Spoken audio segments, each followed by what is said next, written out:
If you want to answer any questions related to S3, appears in any interview or AWS certification, then this video and upcoming videos are very important for you because we are going to understand and learn by heart this table you are watching right now. This table consists of different properties and behavior of different S3 storage classes over that properties. In this video, we will understand their properties only.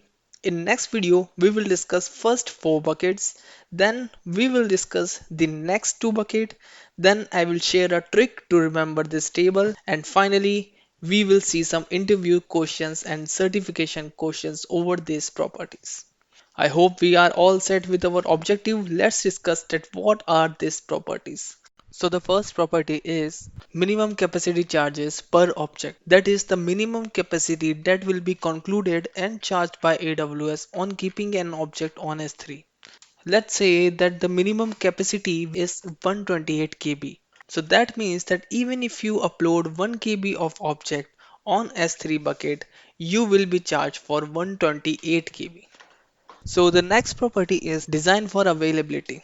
So in accordance to S3, the availability is probability of retrieval of an object which you had uploaded on S3 bucket.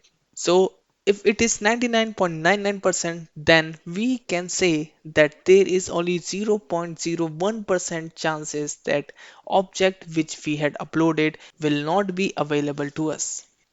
Retrieval fees.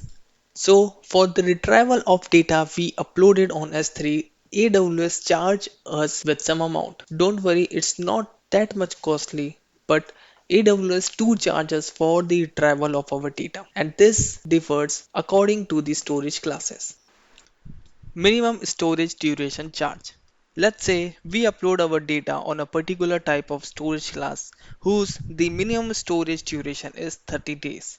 And 20 days after uploading the data, we either delete it, overwrite it, or transit it to any other storage class. Then AWS will charge us for the normal usage of 20 days plus a prorated charge for the remaining 10 days.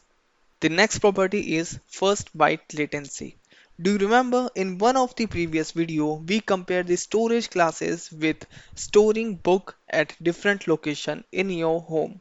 So in that example, if somebody is sitting on the bed, take a book from the shelf will be quick in comparison to finding the book from the storeroom. Similarly, first byte latency indicate the time took for S3 services to respond and return the first byte of the file to your request. So the next property is design for durability. So in this, let's first understand that what durability is. So according to Wikipedia, durability is the ability of a physical product to remain functional. And in terms of AWS S3, the durability is mentioned as the probability that the object will remain intact and accessible after a period of 1 year.